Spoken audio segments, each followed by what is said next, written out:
Hello friends, কেমন আছো সবাই? সবাইকে জানাই রৌদ্রস্নাত ভালোবাসা। সূর্যি মামা অলরেডি মাথার উপরে উঠে এসেছে।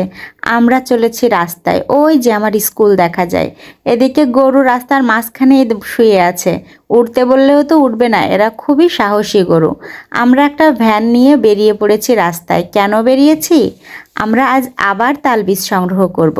গতদিন তো তোমরা জানো 267টি তালবীজ আমরা রোপণ করেছিলাম। আজ দেখি কতগুলো পাই, সেগুলো এনে রাস্তার বাকি সাইডটাতে রোপণ করব। তো আমাদের ভ্যানে আমাদের কর্মীগণ সবাই উঠে গেছেন। আমার টিমে ওয়ার্ক করা যে লোকজনগুলো আজকে একটু কম আছে, কারণ যেহেতু সকাল সকাল শুরু করেছি, অনেকের প্রাইভেট ছিল। তো ব্যাপার না, আমরা 5 জনেই বেরিয়ে পড়লাম, যা হয় একটা কিছু হবে। ভ্যানটা নিয়ে চলেছে ওরা। আমি বললাম এগিয়ে যাও, আমি ধীরে সুস্থে রাস্তাটা দেখতে দেখতে আসছি। রোজ তো সকালে বেরোনো হয় না, তাই প্রকৃতির এই সৌন্দর্য দেখা হয় না। যেতে যেতে দেখি এই মাসিমারা পাট বাচ্ছে। আপনারা পাট চিনেন নিশ্চয়ই। এইগুলো আমাদের জাগ দিয়ে রাখা হয়, তারপরে এই যে পচে উঠলে পাটকাঠির ঠং থেকে আঁশগুলো ছাড়িয়ে নেওয়া হয়। আঁশ ছাড়ানোর পর পাটকাঠিগুলোকে সুন্দর করে শুকানো হয়। এই পাটকাঠিগুলো ছিল একদম খালের ওই পারে পাড় আছে সেখানে। পাটকাঠির কি আরাম, কি সুন্দর আরামে আরামে ডোঙায় করে নদী পার হয়ে গেল। এবার এদেরকে যত্ন করে মাচায় তুলে দেওয়া হবে, ব্যবহার করা হবে সারা বছর। যে পাটকাঠিগুলো শুকনা না হয় সেইগুলো এভাবে এই পুলের উপরে দুই পাশ দিয়ে রেখে দেওয়া হয়। দেখুন কত সুন্দর লাগছে। এই পাটকাঠিগুলো ব্যবহৃত হয় প্রতিদিন মায়েদের জাল ধরাতে, মানে উনুন ধরাতে, তারপর ঘরের বেড়া তৈরি করতে, এবং মাঝে মাঝে ছোট ছোট বাচ্চাদের মায়েরা এটাকে অস্ত্র হিসেবে ব্যবহার করে তাদের সন্তানদের শাসন করার জন্য। যাই হোক, বলতে বলতেই এসে পড়েছি আমাদের কাঙ্ক্ষিত লক্ষ্যে। প্রায় আমার বাড়ি থেকে 1 কিলো দূরে এটা। 1 কিলো কেন বলছি, কিছুক্ষণ পরেই মাইলস্টোন দেখতে পাবেন। আমার বাড়ির পাশে একটা মাইলস্টোন আছে, আর 1 কিলো দূরে আর এই একখানে একটা মাইলস্টোন আছে। তো এই জন্যই আর কি হিসাবটা বরাবরই হয়েছে। এখন আমরা এই যে তাল বীজগুলো সংগ্রহ করব। অনেক দিন ধরে তাল পড়ে পড়ে এখানে জমা হয়ে আছে আমাদের জন্য। এরা অপেক্ষা করছিল আর হাবুডুবু খাচ্ছিল এই জলে, যে কখন আমরা এদের উদ্ধার করবে, উদ্ধার করে নিয়ে নতুন একটি প্রাণ গজানোর মতো একটা পরিবেশ করে দিব। আমরা বস্তা নিয়ে এসেছিলাম অনেকগুলো তাল উঠিয়ে, সেই বীজগুলো এখন আমরা বস্তায় তুলে নিচ্ছি। বস্তা ভরে তারপর ভ্যানে করে নিয়ে যাব। তো সকাল সকালে যদিও এসেছিলাম, দেখুন কতটা তাড়াতাড়ি বেলা হয়ে যাচ্ছে। সূর্যের আলোতে অলরেডি তেজ এসে গেছে। এখন তো অনেক গরম পড়ছে, মানে একটুখানি 8টা 9টা বাজতে বাজতেই কেমন চারিপাশটা গরম শুরু হয়ে যায় এবং সূর্যের তাপে থাকাই যায় না। ওই যে দেখুন মাইলস্টোন, মানে আমার বাড়ি থেকে এই জায়গাটার দূরত্ব সম্পূর্ণ 1 কিলো। আমরা 1 কিলো দূরে এসে তাল গাছ থেকে তালবীজ সংগ্রহ করছি। আমাদের কপাল অনেকটা ভালো বৃষ্টির জন্য, কারণ বৃষ্টি হয়েছিল বিধায় কেউ আর এই তালতলা থেকে তাল কুড়িয়ে নিয়ে খাওয়ার কাজে ব্যবহার করেনি। এই জন্য আমরা এক জায়গাতে অনেকগুলা তালবীজ পেয়ে গেছি। প্রতিদিন কিছু কিছু তাল পড়ে জমা হয়েছে এবং সেগুলাই আমরা তুলে নিচ্ছি। কম পরিশ্রমে অনেক লাভ। যাই হোক, সৃষ্টিকর্তা উত্তম পরিকল্পনাকারী। উনি যা পরিকল্পনা করেন তাই তো হয়। আমাদের হয়তো অনেক কষ্ট হতো, আমরা যাওয়ার সময় অনেকের কাছে তালবীজ চাইতে চাইতে গেছি, কিন্তু সবারই একই কথা, এত বর্ষায় কেউ তালতলায় যায়নি, আর এবছর তেমন তাল কেউ খাইও নি। তো তাদের কথা যে কতটা সত্য সেটা তো তাল গাছতলায় এসেই বুঝতে পারলাম, কারণ প্রত্যেকটা গাছতলায় অসংখ্য তাল পড়ে আছে, খাওয়ার লোক নাই। আরও আমরা তাল গাছ রোপণ করছি, তো ভবিষ্যতে তো তালে তালে তালারণ্য হয়ে যাবে না। লোকে লোকে লোকারণ্য যেমন হয়, ঠিক সেরকম তালে তালে তালারণ্য হয়ে যাবে আমার এলাকা। তালের শ্বাস, তালের যে বীজ, তারপর তালের বীজ থেকে যে গাছ হওয়ার মুহূর্তের ভিতরে যে ফুলটা হয়, সেই ফুল, মানে তালের আইটেম খেতে খেতে আমাদের মনে হয় আর ভাত টাত কিছু খাওয়া লাগবে না। তো 1 বস্তা অলরেডি আমরা সংগ্রহ করে ফেলেছি। এই বস্তাটিকে এবার তুলে নেব ভ্যানের উপরে। এটুকুতে তো হবে না, আমাদের অনেকগুলা বীজ লাগাতে হবে, আরও অনেকগুলা তাল সংগ্রহ করতে হবে অন্যান্য গাছ থেকে। তবে আমি এবার ভাবছিলাম, দেখি ওরা তো তুললো, আমি তো আর ওখানে যাই নাই, আমি তো রাস্তায় থেকে শুধু ভিডিওই করে যাচ্ছি। একটু এগিয়ে যেয়ে দেখি। পরে আমি একটু খোঁজ নিয়ে দেখলাম যে না, সবগুলো তাল এখনও উঠানো হয়নি। ওরা বুঝতে পারেনি, আরও কিছু বীজও থেকে গেছে। তো বললাম ঠিক আছে, আগে এই বস্তাগুলো রেডি করে ভ্যানে তুলে দাও, তারপর আবার ওই বীজগুলো সংগ্রহ করা যাবে। তবে কাজটি খুবই পরিশ্রমের। আমি অনেক শ্রমিক ভাইদের বলেছিলাম তার অর্থের বিনিময়ে তারা আমাকে এই কাজটা করে দেবে কিনা, কিন্তু অন্য কাজে আগ্রহ থাকলেও এই কাজটাতে তারা অতটা আগ্রহ দেখায়নি। আমি অনেক ভাগ্যবান যে আমার এলাকার বাবা মারা, গার্জিয়ানরা ছুটির দিনেও তাদের সন্তানদের আমার সঙ্গে এই কাজটি করতে পাঠিয়েছে এবং এরাও নিজের ইচ্ছাতে এসেছে। সবসময় ফার্স্ট বেঞ্চার ছেলে মেয়েদের নিয়ে আমরা গর্ব করি, কিন্তু আমার মনে হয় লাস্ট বেঞ্চার যারা থাকে তারাই শেষ পর্যন্ত মানবতার ফেরিওয়ালা হয়, ভালো কাজে তারাই অংশগ্রহণ করে। এই যে দেখুন, শুভ উঠেছিল ভ্যানটা ঠেকাতে এবং এরা আটির এই বস্তাটা উপরে তুলছিল, কিন্তু এমন যে ও একেবারে ব্রেক না চেপে শুধু ভ্যানের পরে বসে তালের বস্তাটা উঠানো দেখছিল। ফলাফল কি, বস্তাটা উঠলো না।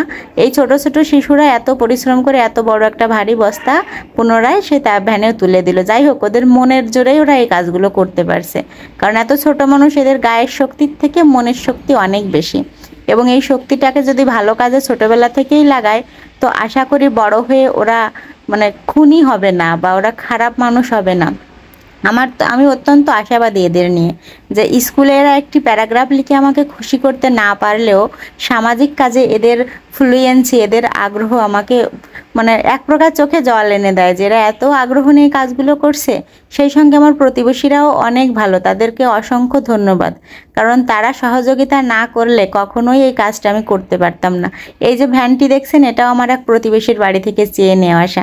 তারা না দিলে না দিতে পারতেন, তখন আমার কাজটা আরও কঠিন হতো। এই গার্জিয়ানরা তাদের সন্তানদের না আর পাঠাতে পারতেন, তখন আমি হয়তো পারতাম না এই কাজগুলো করতে। সবাই মিলে আমাকে সহযোগিতা করছে বিধায় আজকে আমি একটু একটু করে একটা দুইটা গাছ আমার গ্রামে রোপণ করতে পারছি। জানি না কতগুলো বাঁচবে, কিন্তু যদি এতগুলো গাছের ভিতরে দুইটা গাছও বাঁচে তো সেই দুইটা গাছই গর্ব হয়ে বেঁচে থাকবে মাথা উঁচু করে আজীবন। আমি থাকবো না বা আমার এই ছাত্রছাত্রীরা থাকবে না, কিন্তু থেকে যাবে এই গাছগুলো কালের সাক্ষী হয়ে। তো এক বস্তা তাল আমরা অলরেডি ভ্যানে তুলে দিয়েছি। এইবার যে আরও তাল আছে সেইগুলো আমরা উঠাবো। এবার ভাবলাম বস্তা দিয়ে তো একটা বেড়ার মতো হয়েই গেছে, আর বস্তায় না দিয়ে একবারে সরাসরি ভ্যানের উপরেই তালের আটিগুলো দিয়ে দিচ্ছি। যাই হোক, দেখতে দেখতে অনেকগুলো তাল বীজ আমরা সংগ্রহ করে ফেলেছি এবং অনেক মজার ছলেই কাজগুলো করেছি। এবার এইগুলা সুন্দর করে বাড়ি নেওয়ার পালা। এই যে দেখুন, তালের রস পড়ছে। তাল বড়া খেতে ইচ্ছা করলে এখানে একটা বালতি ধুলে রস সংগ্রহ করতে পারেন, কারণ এই তালগুলো তো সব ভাঙতে ভাঙতে একেবারে তালের সুস্বাদু রস এগুলা। এই যে নিচে দেখুন হলুদ হলুদ যে রসটা পড়ছে, হয় অনেক মানে বিনা পরিশ্রমেই তালের রস বেরিয়ে গেছে। যদি অনেক কষ্ট করে যে তালের রসটা বের করতে হয় সেটা এখানে করা লাগেনি, আপনা আপনিই হচ্ছে। যাই হোক, এটা খাবারের উপযোগী না, আমি জাস্ট মজাই করলাম। এই যে এখান থেকে আমরা তালগুলো সংগ্রহ করেছি বেশ কষ্ট করে। এই নেটটা এখানে বাঁধা রয়েছে, তো নেটের ওই পাশে একবার তুলতে হচ্ছে, তারপরে আবার এই পাশে ছুঁড়ে মারছে, মানে অনেক পরিশ্রমেরই এবং কষ্টেরই। তবুও ওরা কখনো কষ্ট দেখায়নি, ওরা খুবই উৎফুল্লতার সঙ্গে কাজগুলো করেছে। এবার আমরা রওনা দিয়েছি বাড়ির পথে। অনেক রোদ উঠে গেছে, এখন তো আর বীজগুলো রোপণ করা সম্ভব হবে না, এখন বাড়িতে নিয়ে রাখবো, তারপর বিকালের দিকে আমরা বেরিয়ে পড়বো এই বীজগুলোকে একটা প্রাণের স্পর্শ দেওয়ার, মাটির স্পর্শে দিয়ে দেব। এরা বড় হবে, ডালপালা মেলে এরাই এক একজন তরুণ তাল বৃক্ষে পরিণত হবে, তখন দেখতে কি না ভালো লাগবে। তো যেতে যেতে তুর্য একটা ডাবের মুসি পেয়েছে, বলছে ম্যাডাম আমরা সবাই মিলে এটা খেতে পারবো। আমি বললাম হ্যাঁ, এটা আমাদের সকালের ব্রেকফাস্ট হয়ে যাবে, কারণ অনেকটা বেলা হয়েছে, সকাল থেকে কারো কিছুই খাওয়া হয়নি। বাড়িতে যেয়ে দেখি কি খাবার এদের খাওয়ানো যায়। তো যে চলেই যাচ্ছি আমরা, আর কি করা যাবে, যে তাল আটিগুলো পেয়েছি আজকের এজেন্ডা এই আটিগুলোই বিকালবেলা রোপণ করার। তো তালের আটি সংগ্রহ করার সময় সঙ্গে থাকলেন, আশা করছি যখন আমরা গাছগুলো রোপণ করব সেগুলো আপনারা সঙ্গে থেকে দেখবেন। যাচ্ছিলাম, যেতে যেতে এক বৌদি বলছে কি ব্যাপার, তালের আটি কি পেয়েছো? মানে যাওয়ার সময় জিজ্ঞেস করছিলাম তুমি কি আটি দেবে, তা সে বললো না রে বনু, আমার কাছে তো আটি নাই, খুঁজে দেখো। তো এখন এতগুলো দেখে বলছে কোথায় পেয়েছো। তো আমি একটু মজা করে নিলাম যে যখন আমার গাছগুলো হবে তখন তোমাকে আটি দেবো, আমি তাল দেবো, আটি দেবো, ততদিন পর্যন্ত বেঁচে থেকো। যাই হোক, আমরা প্রায় আমার মেজো জ্যাঠাদের বাড়ির পাশটা ক্রস করে স্কুলের কাছাকাছি চলে এসেছি। আর বেশি দূর নেই, আমরা এক্ষুনি বাড়ি পৌঁছে যাব। শেষের দিকের একটু মজা করে জোরে দৌড় দিল। খুব সুন্দর লাগছে, যদিও অনেক রোদ, তবে রেল লাইন, আকাশ এবং বাপাশে যে জল, আমার স্কুলটা তো এখনও জলে থই থই করছে, মানে বন্যা কবলিত স্কুল হয়ে গেছে। সব কিছু মিলায়ে আশপাশটা খুব চমৎকার একটা সৌন্দর্য দিচ্ছে। কতটা ক্যামেরা এসেছে সেটা জানি না, তবে এমনি খালি চোখে দেখতে অনেক ভালো লাগছিল। এপাশে দেখি অনেকগুলো হাঁস আবার জলের ভিতরে আনন্দ করছে, ওদেরই তো মজা, ওদের তো আর ফসলের ক্ষতি হয় নাই, ওদের বরং খাবারের বেশি প্রচুরতা বেড়েছে। তো ওরা মজা করে জলে সাঁতার কাটছিল, আমরা ওদেরকে একটু তাড়িয়ে দিলাম, যাদের জমি তাদের ধানগুলো যাতে একটু রক্ষা পায়। তো আমরা চলে এসেছি প্রায় প্রায় তুর্য 6, যা গেঞ্জিটা কাস্টমাইজড করে তৈরি করা, ভালোই লাগছে ওকে। ওই যে এরা লাঠি, পাটকাঠি দিয়ে তালের বস্তার সঙ্গে আটকে দিয়ে ওরা আটিগুলো করছে। মানে এত বুদ্ধি আমার ছেলে মেয়েগুলোর। মানে নিচু হয়ে যখন ভ্যানটা ঠেলছিল তখন একটু কষ্ট হয়ে যাচ্ছিল ওদের, তো তারপর চিন্তা করলো একটা পাটকাঠি ভেঙে নিয়ে ওটা ভ্যানের সঙ্গে আটকে দিয়ে যা ঠেলতে ঠেলতে নিয়ে যাচ্ছে। তালগুলো কত সুন্দর লাগছে দেখুন, একেবারে মনে হচ্ছে টস টস, এখন খেয়েই নি। পার্থ একটু একটু করে হাঁটছে, বেশ পরিশ্রম হয়ে গেছে, আর রোদে মুখটুক ঝলসেও গেছে। কি আর করা যাবে, একটু ভালো কাজ করতে গেলে এতটুকু তো পরিশ্রম হবেই।